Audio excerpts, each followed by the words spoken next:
Sports has always felt like the polar opposite of virtual reality. One is physical and tactile, the other is perceptual and intangible. One is mainstream, and the other is still pretty niche. Big opening here. But more and more, they're becoming intertwined. I think it's time for my workout. You seem like a natural. Whoa, all right, that's a little too realistic. Athletes, fans, and people just trying to get in a good workout are discovering that the virtual world holds new possibilities. And companies like Meta, the corporation behind Facebook, are hoping they can draw new adopters by getting physical, virtually. So we think, just generally speaking, there's a huge application for sports in the metaverse and in virtual reality. I think it's truly going to enhance the way that fans, players, everyone just experiences sports going forward. And for the world's most valuable leagues and teams, can these new digital ecosystems allow fans to not only consume, but participate in their favorite pastimes? Or will they not even make it out of the starting gate? That virtual selfie we saw of Mark Zuckerberg, that's a $10 billion selfie. That's what $10 billion buys you. That's where the criticism's coming. So if you wanted to think of what is the hardest thing we could possibly do in the metaverse, it's probably in the area of sports today.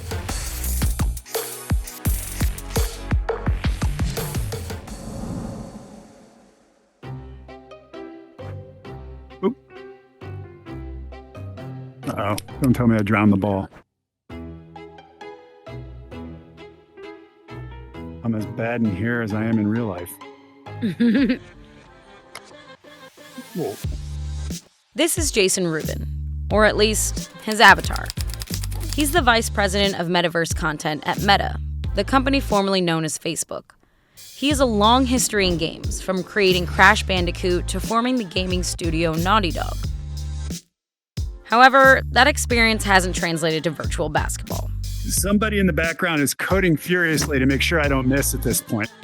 This basketball hoop is part of Meta's Horizon Worlds, a sort of digital meetup space, where you can build your avatar and connect with others in virtual reality, doing everything from work meetings, concerts, or casual conversations near a digital beach. Is this the metaverse? Are we in that right now? Or what would you say this is right now on the scale? We are in the metaverse in the same way that if you're on a web page, you're in the internet, but you are not the internet, right? It's going to take a while for us to build a massive metaverse that feels like a metaverse should be, and you'll never see every corner of it. I mean, that's part of the fun of it.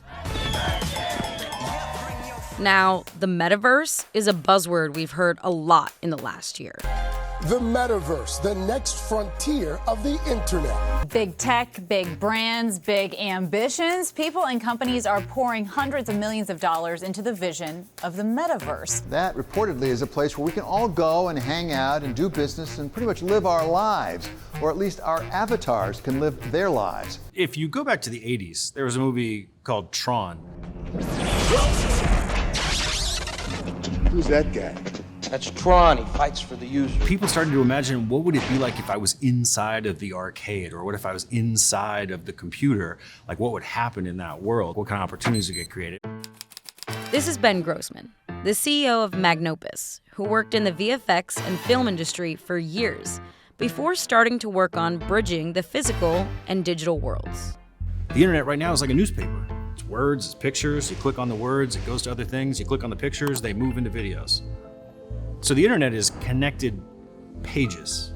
What we're moving towards now is more the way the world works, connected spaces. If each of those spaces can exist between the physical layer that we all live in and a completely virtual layer, consumers will be able to interact with content the way that they want to, in the context that they want to, and probably moving towards one universal device that helps them do it.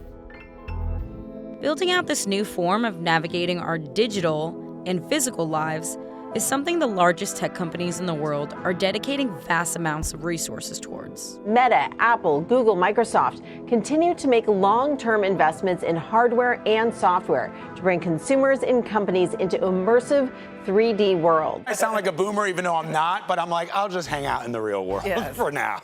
Yeah, I am a boomer, and I'm going to say, I just want to hang out in the real world. The term metaverse is pretty problematic because it originates in science fiction, and it's associated with a little bit of a dystopian vision that not everybody would think is, something we should all be aspiring towards building. Unfortunately, all the other terms that people have come up with haven't really taken traction. And then courtesy of Mark Zuckerberg's decision to change the name of Facebook to Meta, now we have Metaverse. Starting today, our company is now Meta. Now we have a new North Star to help bring the metaverse to life. Meta has invested billions into this space, including reporting a $10 billion loss last year on its virtual and augmented reality arm, Reality Labs. This move to the metaverse started back in 2014, with then Facebook's acquisition of VR headset maker Oculus for $2 billion. So they were really kind of in a very vulnerable business position with Google and Apple effectively controlling their access to most of their customers. So Facebook needed to kind of say, well, I need something that's next that we can control in its entirety. They would argue that that's in order to drive a better experience or in order to create, something that you couldn't have done while working through the plumbing of the traditional internet. I think renaming themselves Meta is probably an indication that they are tripling down on this idea that the metaverse is the next big idea. Companies like Google, Valve, Sony, and Microsoft have all introduced products to the VR and AR space. Even Apple is rumored to be developing its own device.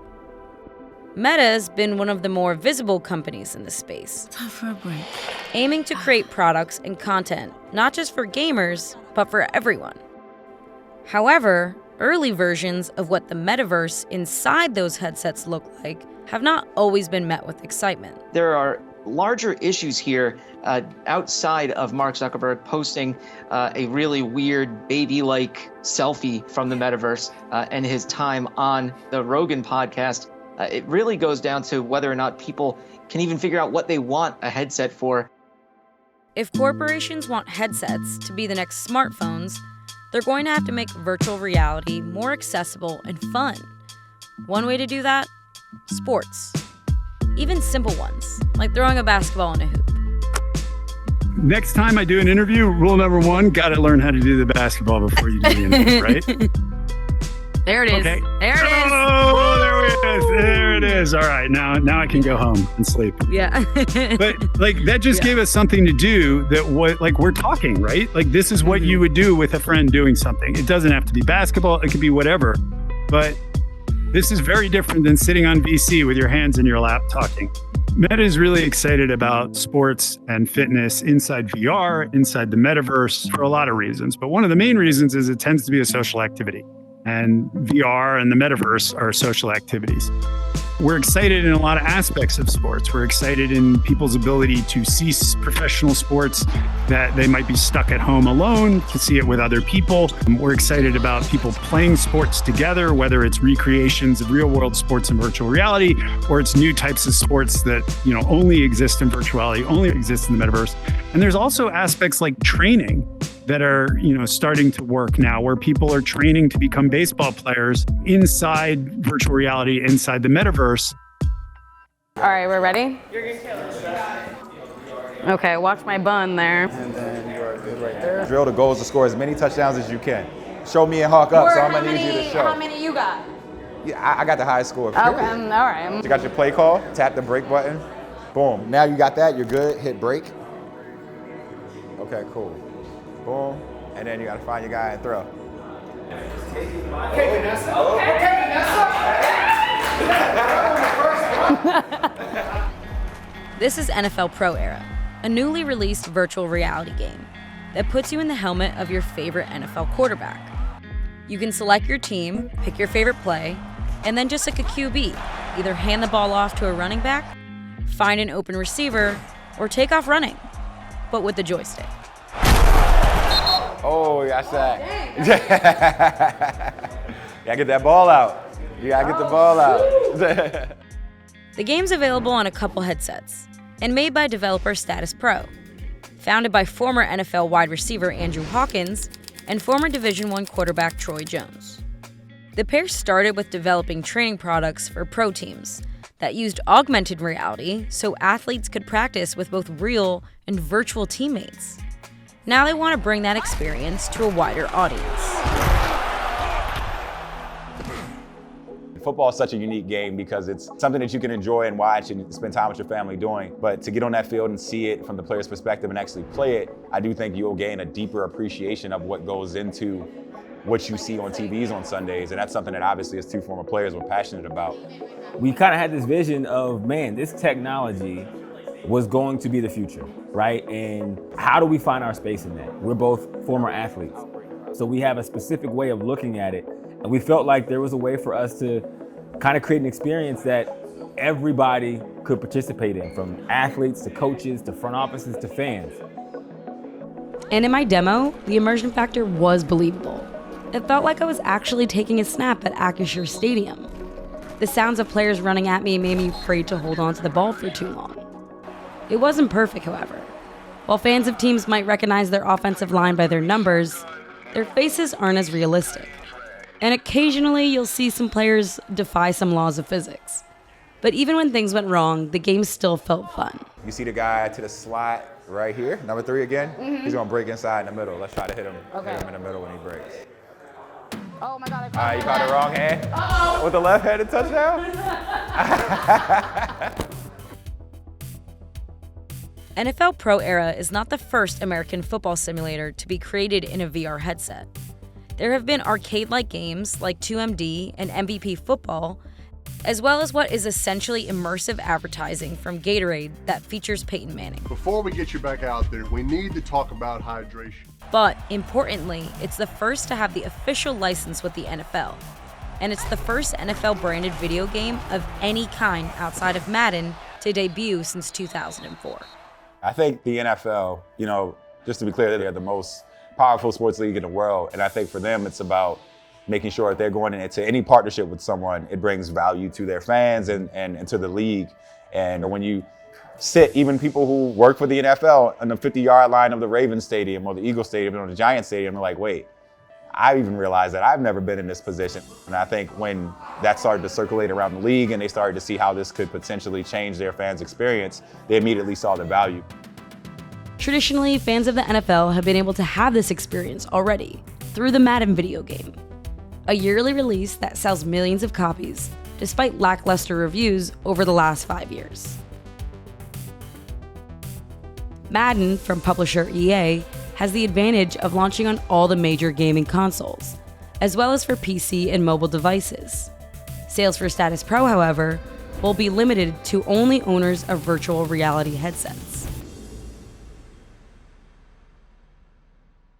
We don't know exactly if, VR is ready per se. That's not something we can determine. But what we know is we can bring an experience that your fans have never had. And our goal and our hope is to be one of the experiences that continues to contribute to the upward tick of VR and make it more ubiquitous. All right. Let's roll that. This is 2, 3, 6, 9. Warm up. Take 1. Mark. Okay. You are ready. All right. Outside of the draw of major sports leagues like the NFL, one area that is bringing a larger and more diverse group of users to VR has been fitness. This is 236900 Bagatelle, and your warm-up is in New Zealand. What's up, athlete? I'm Coach Leanne. Welcome to Sweat Symphony. Shake everything out. At first glance, this might sound like the start of any instructor-led workout. Hands up. But from inside a headset, it feels more like a mixture of a Peloton class and Guitar Hero. Supernatural was essentially created by two people who hated working out and wanted to find a way to make working out something that was actually fun instead of dreadful. This is Leanne Pedante. She's the head of fitness for Supernatural, a VR app that feels more like a fitness studio than a traditional game.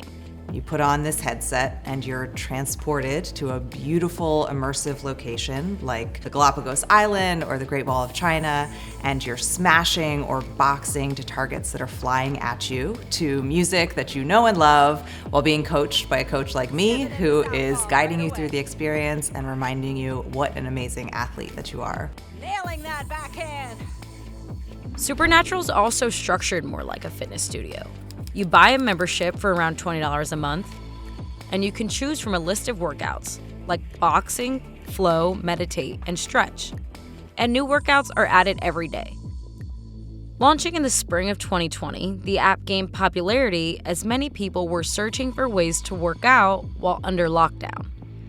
And notably, people who didn't traditionally visit gyms. Myself, I've been a supernatural athlete for just over a year now. Fitness presents a lot of barriers for a lot of people. A lot of people feel left out of fitness or they feel unwelcome in gyms, and Supernatural has the most diverse community of users and members that I've ever seen in my career. We have members from their 20s to their 80s and 90s. We have members who are using this to train for ambitious sports, and we have members who have never worked out before in their life and are doing it for the very first time. What's up, athlete? Welcome. Growing and expanding that user base, especially to an older and more gender diverse audience, is incredibly important to companies hoping to profit in the metaverse. On October 28, 2021, Facebook rebranded as Meta. The next day, it announced plans to buy Supernatural Studio Within for a reported $400 million. But in July of 2022, the FTC sued to block that purchase, saying Meta is trying to buy its way into a monopoly over virtual reality. In a statement, Meta claimed their purchase would only benefit the industry, saying attempting to bar Meta from making acquisitions at all benefits no one, especially if the goal is to encourage innovation and competition. While many studios are hard at work to find what could be the killer app when it comes to virtual reality, the other question that remains is if this new spatial internet does materialize, how will companies profit from it? And that leads to the bigger existential questions around the intimate, some say invasive, role big tech companies like Meta and products like Facebook play in our lives. Right now, there are a lot of companies that work under a surveillance capitalism model. It's not the greatest word, but it kind of accurately describes the fact that the people who were once consumers are actually the product, and their data gets sold to businesses who then advertise products to them, and that's the economic engine. This advertising business is massive. In 2021, Meta brought in $116 billion in revenue and $57 billion in profit from online ads. In the past, Facebook has drawn blistering criticism from across the private sector and government regulators about its collection and role in spreading disinformation and hate speech. And devices that would allow you to access digital worlds also have the ability to access more data about you, your location, your interests, and down the line, potentially even your emotions. So a lot of concern has been put into, can we create a healthy economic model in a metaverse that isn't requiring advertising? And so the reality is, since the metaverse is really just a mirror of physical society by digital means and the spectrum in between, you can take any way that you can make money in the physical world and you can just do it digitally. And some of the biggest sports leagues in the world are already testing this theory, starting with maybe the most obvious, selling tickets to virtual games. Jaylen Brown took it in. That's a three from Al Horford. The new era of technology with the metaverse, AR, VR is really just the latest chapter in an effort the NBA has been making for years, which is how to connect the game with fans, and more fans than can fit in the arena. This is Jen Chun, head of partnerships for the NBA, who have been an early adopter of VR technology. Back in 2015, the league was capturing a VR courtside experience at a time when 360 cameras were still held together with tape. The actual capture technology of the cameras has improved, but I think also it's the experiences around where you find those games. So, for example, this last season, in addition to being able to go into Horizon Worlds to actually see a game in VR, you could experience that we built called NBA Lane, which celebrated our 75th anniversary. So instead of just being able to watch the game, you could go into this virtual amusement park and actually yourself participate in slam dunk competitions, firing t-shirt cannons, and walking around in VR with your friend or other NBA fans. This last season, the Brooklyn Nets and the Yes Network released what they called the Metaverse, a glimpse at what is possible in the future of viewing sports. While far from perfect, you could view the game from any perspective on the court. And just like going to a game in real life, proponents of a digital economy believe you will be inclined to purchase merchandise. Maybe a virtual hat or jersey for your favorite team that your digital avatar can wear. The NBA has also experimented in the NFT market with digital trading cards based on highlights. But I think what it really comes down to is the emotional attachment that fans have to the games, to particular moments in the games. And so to give fans the opportunity to have a sense of ownership of certain moments in the games is an incredible connection directly to the fan. Let's see what we got here. Door number 2. It's unclear whether this emotional connection to teams or players is enough to create real digital values in these spaces.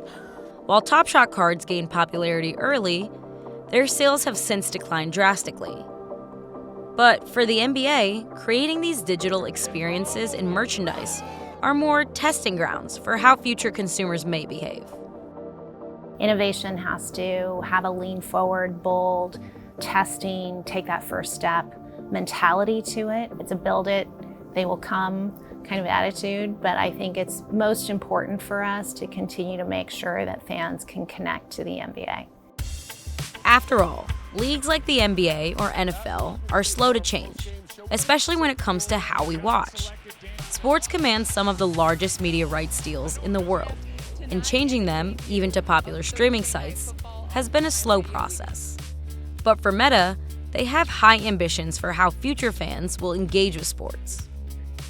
The ideal scenario for me is that sports gets to a point where, in order to truly experience the fandom of the league you're most passionate about or the team you're most passionate about, you have to do it under Quest. The history of new technology being rolled out certainly supports sports helping drive audiences. We saw it with Fox becoming a major network by going out and acquiring NFL rights. We saw DirecTV go after NFL rights as well in order to get audiences to pay for their products. Football? Up to 13 NFL games every Sunday if you want them. I love you. I know, sir. What we're excited to see with VR in the future is the ability for this to become a part of your common behavior, the best way that you could watch, express, and really engage around a live sports event. But as Ben Grossman explains, having the metaverse, whether that's an AR or VR experience, be the primary way we consume sports from a technical perspective is still a long way off. Sports is fundamentally one of the few things left in society that is very dependent on the power of live. Iguodala gonna go zone! How you like me now? Latency, the time it takes between I did something and I received input in the metaverse is extremely critical and very difficult. In sports, it's the difference between win and loss. And in the metaverse, it's one of the hardest things to achieve. We're going to take things up a level and talk about defense and footwork. Fists in front of your face. The metaverse can feel fun at times, but also frustrating and empty. The idea of watching something inside of it with friends often still requires a lot of time and effort, and there's almost always some kind of bugs in the experience. I think for people who are trying to tackle sports specifically in the metaverse, the rewards that are on the table are pretty significant. There's a lot of money in that area, and there's a lot of complexity. And the solutions to those problems are pretty ubiquitous. They apply to so many other things. If you can solve the problems in sports, well, then you can work backwards from that. You can do, movies and television type content. You could also get into education and a million other things. It is an argument to be made that you find those things that have the biggest economic opportunity, you work at solving those problems, and then you use those solutions to kind of go after the things that have less treasure at the end of that hunt, so to speak. And I think sports is one of those sectors.